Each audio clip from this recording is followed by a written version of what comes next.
everybody. Welcome to Virtual OzCon, and hope you're all having a good weekend. I am here with Robert Pace, the son of Rachel Pace, one of the official royal historians of Oz, and we're here to talk about his mother and her life's work. So, Robert, we know your mother was a lifelong author. She wrote not just Oz books, sci-fi, romance.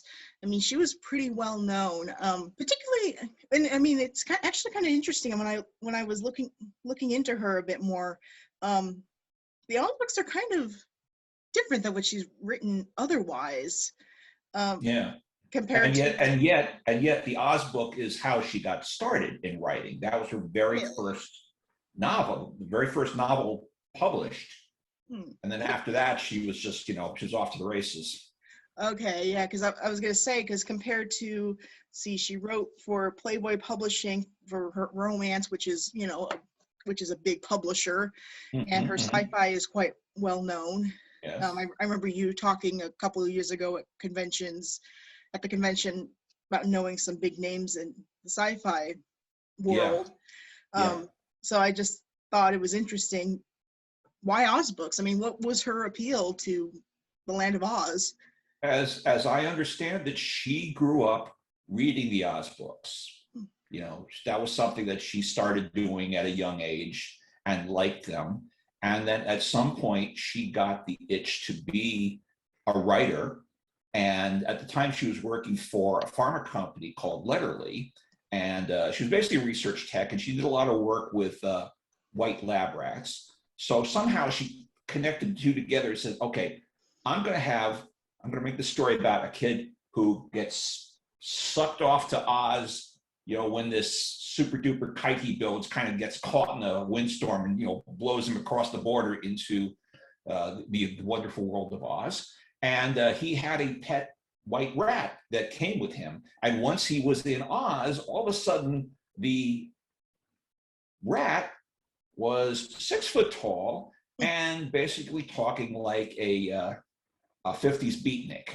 And that was Percy the Personality Kid, which I know is something of a rather divisive character in the Oz canon, because a lot of people are like, this is just kind of a ridiculous way for an Oz character to talk. But the beautiful thing about Oz is you can sort of make up your own rules as long as it stays within, again, the original bound canon. So that was her introduction to writing. And then it was just a hobby for her, because she was basically a full-time mother, wife, housewife, but she'd always spend some time every single day to write 3 or 4 pages of original copy. And that's how she eventually wrote all those novels and countless short stories that she was able to get published in her career. Wow. That's really impressive. Did any of her Oz writings ever kind of leak into her other genres? Maybe little nods, Not that I know of. And again, we have to remember, she had the one Oz book published, and it actually came at the end of the Riley and Lee run. And she just basically got in just as the door closed behind her, because that was the last of the original, Oz releases. And because I think they were at the point where they said, okay, the return on investment on this series is starting to collapse. Let's just put this one out, and then that'll be the end of it. But in the meanwhile, she hadn't realized that was going to be the last of the official releases. And she went on and wrote a second Oz story, The Wicked Witch of Oz, and then found out she couldn't get it published by Riley and Lee. So it was basically sitting in her closet for 30 some odd years. And people, in the Oz fan would contact her and say, why don't you just release it, many copies, or I think this is obviously before electronic media, so we couldn't even have thought of making it say an ebook. And she was just like, no, I want this to be published properly, hardcover, illustrations, and I want to be paid for my effort. And for the longest time, again, it was just sitting there collecting dust. And then somehow or other, she hooked up with the Oz people, and Eric Schanauer and David. They reached out to her and said, we would like to give this unpublished Oz novel of yours a proper publication. We'll pay you, we'll illustrate it, you know, we'll do the whole 9 yards, which is what you've been waiting for. And she said, okay, what the heck. Nice. And would you say that was pretty well received then? I think so, yeah. Again, just the fact that, you know, she really had literally thought that this was going to be, again, just something that was going to stay in the closet forever. And Yeah. the fact that a group of fans basically reached out to her with enough clout to get this thing properly published for her, and she suddenly realized, to her amusement, I might add, that there was suddenly this grown-up Oz fandom, which she hadn't really anticipated, because she was very fond of saying, well, Oz is really for kids. But, you know, like I said, if the fandom welcomed her with open arms, you said, oh, what the heck? Yeah, and I seem to recall the Wicked Witch of Oz is about a lost witch called Singra, and I think she's kind of tended to be accepted as canon now at this point, like unofficial canon. Yeah. I mean, I think even Schanauer even made her a villain in one of his comics. What was it like growing up with her, being around this writer? Was she the kind of person who all of a sudden she had an idea and had to jot it down, or did she keep everything pretty separate? No, I say, yeah, she did keep things compartmentalized. You know, when she went into her bedroom to write, that's what she did. And, you know, for those who haven't heard this story, when my mom was younger, she had cancer. She had leg melanomas, and she volunteered for an experimental treatment, which was basically they were going to use, you know, some kind of chemical to melt the lesions on her leg. And unfortunately, they melted a little too much, so she ended up losing some, you know, muscles, you know, and her ankle fused. So basically, she had to spend the rest of her life wearing a surgical stocking on that one leg. She could not drive a car with a clutch because her left ankle was not working properly. And she couldn't even sit at a desk to type. So what she did, she figured out that she could get one of those hospital trays with, you know, the baskets on each side, and get a portable typewriter and a wedge pillow and sit on the bed with the wedge pillow supporting her back and the typewriter on the hospital tray and all of her like paper and correct type and such in the pockets. And that was her writing office, was the bed. And that's where she did all of her writing, because that was the comfortable way for her to do all this typing. As for me, I know that we were always encouraged to read anything. TV, not so much, although I think I misremember how little TV we were allowed to watch. Definitely things that had to do with science fiction. You know, I loved all the Jerry and Sylvia Anderson Super Marionation series, which are basically model rockets and marionettes. And for the longest time, I couldn't really figure out what I was watching, because, okay, it's not a cartoon, but it's not quite real life either. And finally, my parents just kind of took pity on me and said, no, it's marionettes, it's puppets on strings. Oh, I get it now. And also at the time, the first Japanese anime series were hitting the American TV. You know, we're talking Astro Boy and Gigantor. And unfortunately, there was one episode of Astro Boy which gave little 6-year-old me a bit of a nightmare. So after that, they put the kibosh on the Japanese cartoons. Said, no, I want to watch this stuff. This is cool. So anytime that I was over at a friend's house during the afternoon when like Gigantor was on, I said, oh, I want to watch this. I want to watch this. You know, do you mind if I sort of peep in and watch this thing? Yeah, it's the same with Pokemon for me. I wasn't allowed to watch Pokemon. Yeah. I say everybody has some weird thing they grew up with as a child that kind of resonates with them down through the years.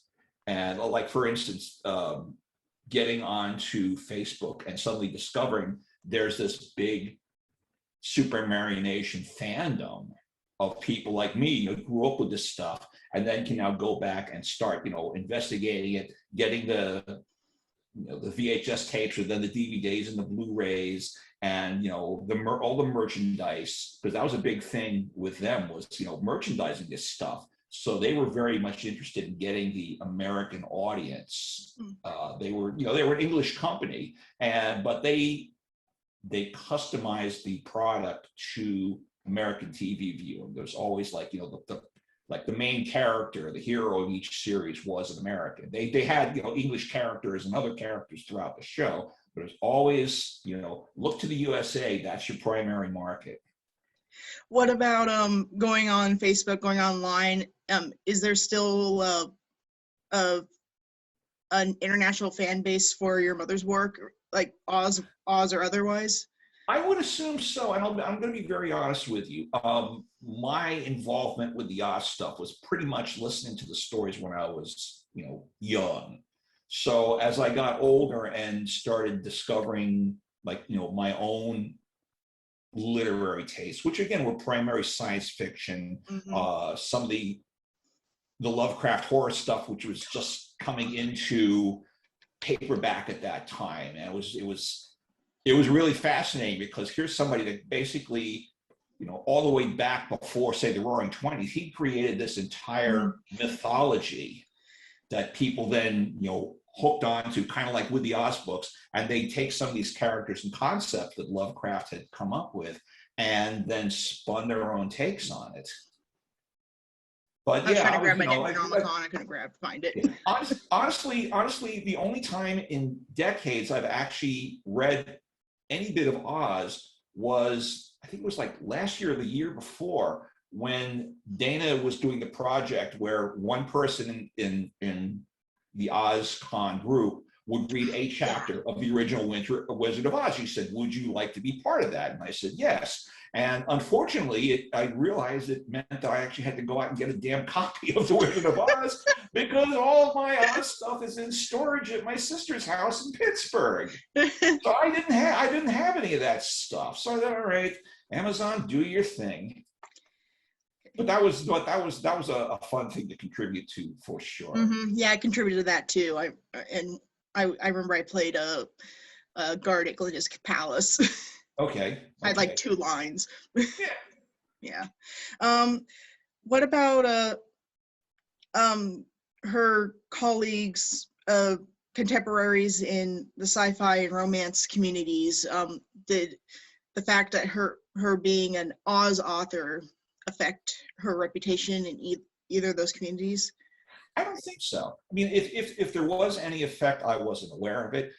For me, it was just kind of interesting because every year, SFWA, Science Fiction Writers of America, which she was a part of, would have their Nebula Awards, and they alternated between New York City and Los Angeles. And whatever city it was in that year, then on the other coast, there would just basically be a party where they'd rent out a hotel suite and everybody come in, drink and schmooze and say, "Hi, how you doing?" Catch up and all. So for me, just starting to get into science fiction at an impressionable age, it was kind of fascinating to go to these events, even just the parties, and hang out with people like Isaac Asimov and Harlan Ellison and Lester Del Rey, Spider Robinson, Keith Laumer.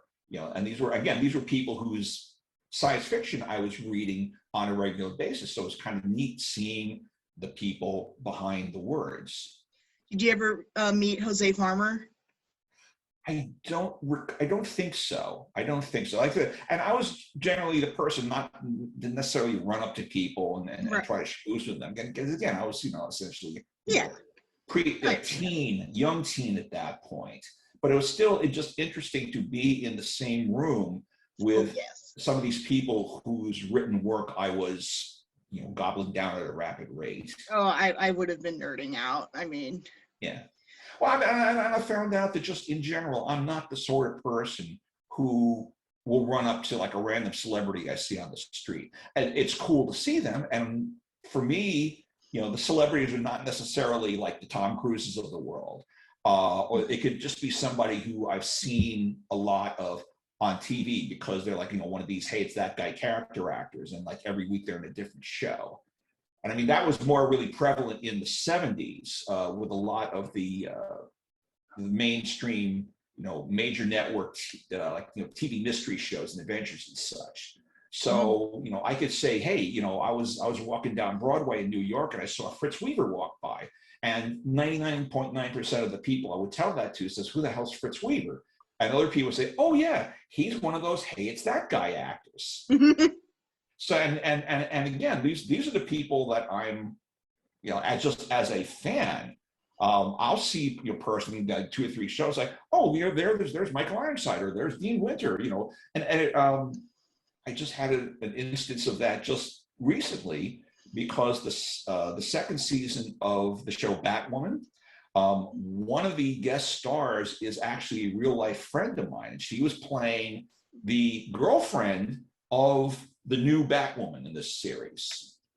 And at the same time, the villain du jour, the guy playing Black Mask, was a Canadian actor named Peter Outerbridge, who I'd seen a couple of years ago, among other things, in, I think it was the second season of Orphan Black.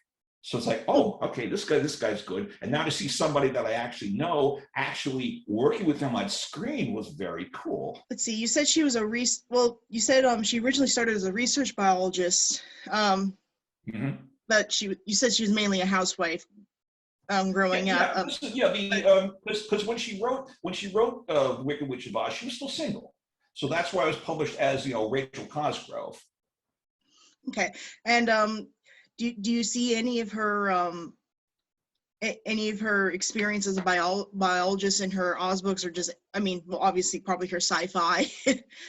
Not so much in the sci-fi. I mean, definitely that was the germ of the idea for Hidden Valley, was, the lab rat that suddenly becomes, full size and, talks like the hipster. But other than that, I think she knew that the science was really not what was important in Oz, and it was, the magic of being there that was the important part of the story.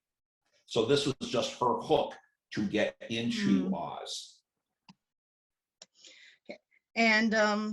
And you yourself are a creative person. I know you're a musician. You see my toys in the back. Yes. Oh yeah, and yes. Well, I'm trying to think. Don't you do maybe a little acting too, or? I have acted in the past. It was mostly in high school drama school, and I did some film stuff in college, and I was occasionally tapped to be an actor for some people's projects.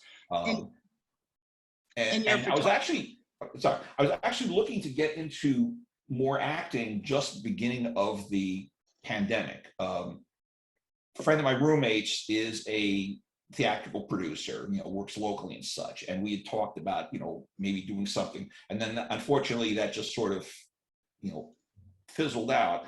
But I could see myself acting again. What the heck, Do you think you could ever get in? Have you ever gotten to writing like your mother, or has she ever tried to, teach you like any of the tricks to writing? Or well, as a matter of fact, that was my first thing to pick up was writing, because I was surrounded by all these tools. I said, and I already had an active imagination, so I said, then just became a logical thing of taking the stuff that was bubbling around in my brain and trying to put it down on paper.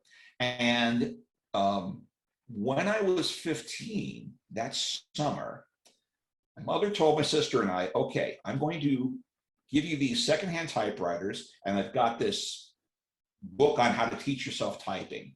If by the end of the summer you do this, like every day a little bit in the morning, and then go about your business in the afternoons. But if at the end of the summer months you can type like 15 words a minute, I will get each of you your own portable electric typewriter. And that's what happened. So then after that, anything I had to do was typed. So at the very least, that meant my handwriting went straight down the crapper. Mhm. Because but I think that's true of just anybody who types. And like my sister went the opposite way. She's very much big into calligraphy because she's involved in the SCA. So she's doing all these like banners and proclamations and stuff. And her passion is collecting fountain pens and different colors of ink and using those in her SCA artwork. But yeah, like I said, I just started writing stories, and was lucky to get a couple of short stories published when I was still in high school. Wow. In a short-lived science fiction magazine called Vertex. And one of the stories actually got illustrated. It wasn't just like, okay, here's like a little potpourri of like quickie stories. This was a fairly major story, and they got an artist named Monty Rogers to illustrate it. And the next thing I know is I don't remember exactly how this came about, but I think maybe mom reached out to the artist. So the next thing I know, Monty's sending me like a piece of his original artwork from the magazine publication, which was up on my wall for a long time. I thought that was very cool. But then when I got into college, I started writing for the campus newspaper, and I was doing a lot of music reviews. And if bands would come and play, if I could wangle my way into the dressing room for 15 minutes, I'd interview the performer and publish that. And then halfway through college, I discovered there was this New York music magazine called Trouser Press, and they were kind of alternating between prog rock, which I liked. We're talking about Yes, King Crimson, Genesis, et cetera, and then all of the weird stuff that goes on from there. But at the same time, I was in college in the late 70s, and that's when the big punk rock explosion was happening with the Ramones and the Sex Pistols, stuff in London, stuff in New York, stuff in LA, stuff in San Francisco, and just all this stuff happening kind of simultaneously. So those were two styles of music that I was passionate at the time.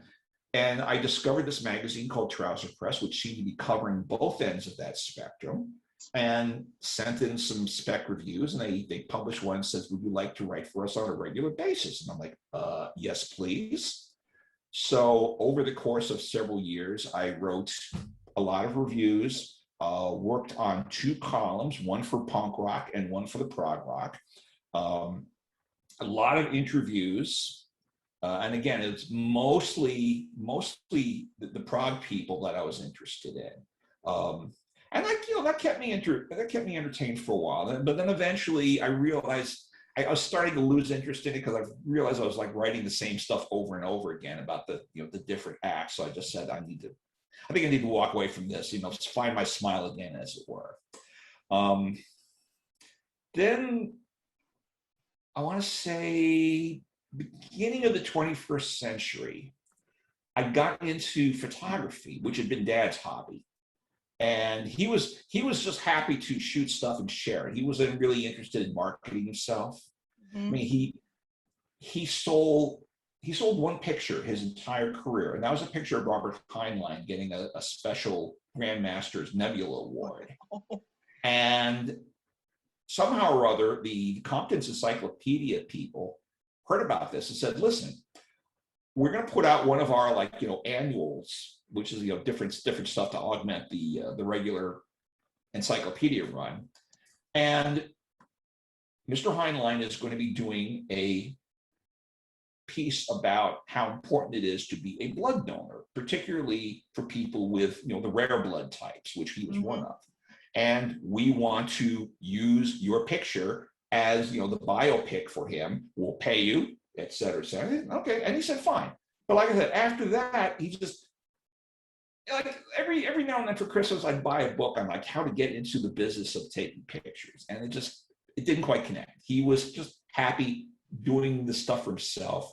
They did a lot of travel photography because they traveled a lot when my sister and I were older, and he would just take the pictures he shot of all these exotic locations and go to the local retirement homes and do little slideshows of them. And that was that was his level of happy. He had, he had no problems not being a professional photographer. So I guess, so basically I ended up inheriting all of his camera gear when he passed. And this was all like, it was all filmed. It was like already like, 15, 20 years old by the time I got it, but he took care of it.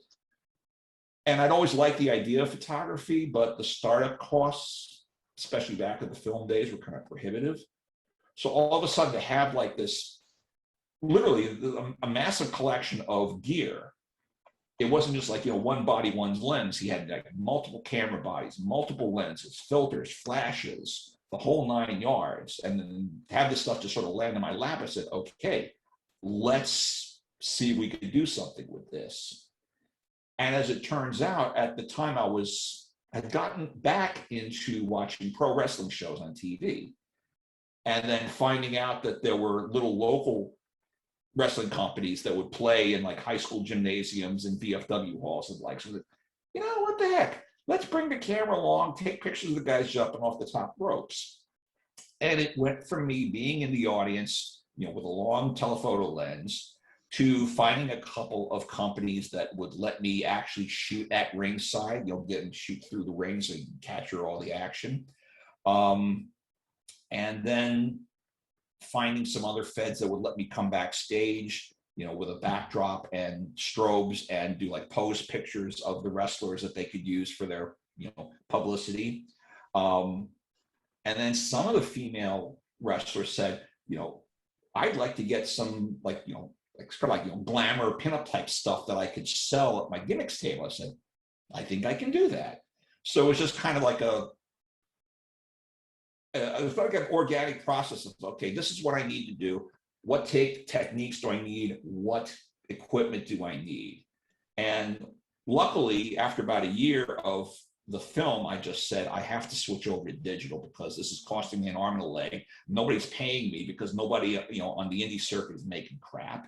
And I'd actually tried to scan a couple of the shoots I'd done from film, have the lab scan it onto a disc, and they did such a horrendous job out of it. I just said, all right, let me cut out the middleman. I mean, at that point, I actually I'd gone from this old manual everything gear of my dad's to proper autofocus cameras. So that was just a matter of really swapping out the body, get rid of the film body, put in a digital body. And then the stuff goes right onto the computer, goes right into Photoshop. I had a nice little work process, where I sharpen it and apply, nice little skin smoothing, put my logo at the bottom. And this is, I could have like 1,000 photos. I just push a button, they go grind through the sausage factory, and I go off and watch the TV until it's done.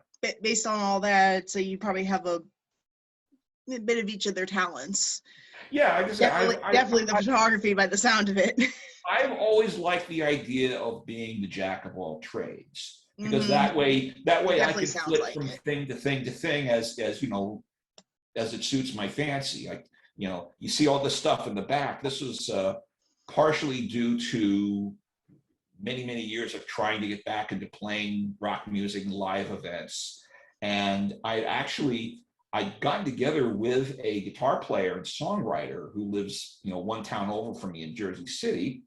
And he had original stuff, and he was trying to put together a band and, play some of the hipster joints in Jersey City. I said, okay, this sounds like fun. And I like the music, and it's easy enough for me to learn, even though I'm, no musical prodigy. And, we played for about a year. We played a handful of like open mic nights and the like. And then the pandemic shut everything down. Yeah. So that was, and then at that point, I said, well, since I really can't go out and make music with other people, maybe I can make some music on my own. So I invested a little of the money I'd gotten from liquidating a couple of 401ks of mine, just to make sure I had money to get through, not working. Bought a synthesizer, bought some recording software, started playing around with that, did a few things. Then I kind of hit a wall and nothing was happening. And then last November, the guitar player reached out to me and said, hey, I want to go into a recording studio and record all these songs we've been playing. Are you in? I'm like, sure, why not? So in the middle of the pandemic, we trooped off to this little recording studio tucked off on a residential street in Jersey City, and worked with a producer who's worked with people like Sonic Youth and a lot of the alt rock bands. And I was in there for an hour, a day and a half, just recording my parts, and then the rest of it was the guitar player doing overdubs and bringing in friend musicians and such. But it was the first time I had been in a recording studio since college, and I was still kind of unsure about my playing abilities. And I just said to the producer, listen, I'm going to do my best. I'm not picky about my tone. You dial up a sound that sounds good for bass for your ears, and I'll just do the best I can. And luckily, he had this great technique of just saying, okay, we're going to start with the basic tracks, which means everybody's in the studio at the same time. You play the song all the way through. You do it again. You do it again. You do it again. And every time you try to do it a little bit better and, with fewer mistakes. And finally, there'd be a point where we played it as best we could. And then maybe we're starting to teeter off the clip. He said, okay, that's the take is going to be our bedrock. And then we could go in, and if there were little glitches here and there, like maybe I played one wrong note on the chorus, I could go back in and just re-record that one section. I'd have to do the entire piece over again, and he'd lay that in. And of course, when I was originally playing, we're talking about the old analog studios, 2-inch mag tape, 16, 24 multi-tracks. Now it's all done on computers. We basically, he had a Mac computer, and he could plug in as many tracks as he wanted, or he could take a chunk out of a patch piece and paste it into the measure where I'd screwed up, and you listen and you can't tell the difference. So technology is wonderful. I took history of rock in college, and we learned a lot about the start of sound editing and in the 60s, and it's really amazing how much it's changed. And when you consider basically it was all like mono, it was all one tape.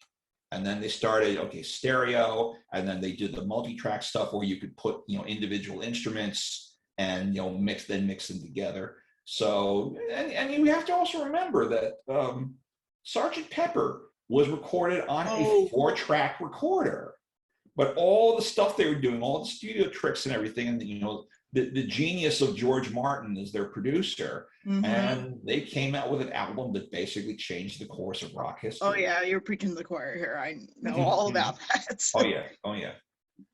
And I mean, for me, I actually took a synthesizer electronic music course in college, and they had a little lab with a 4-track recorder, reel to reel, and a synthesizer that you had to use the patch cords to plug in and get the sound you want.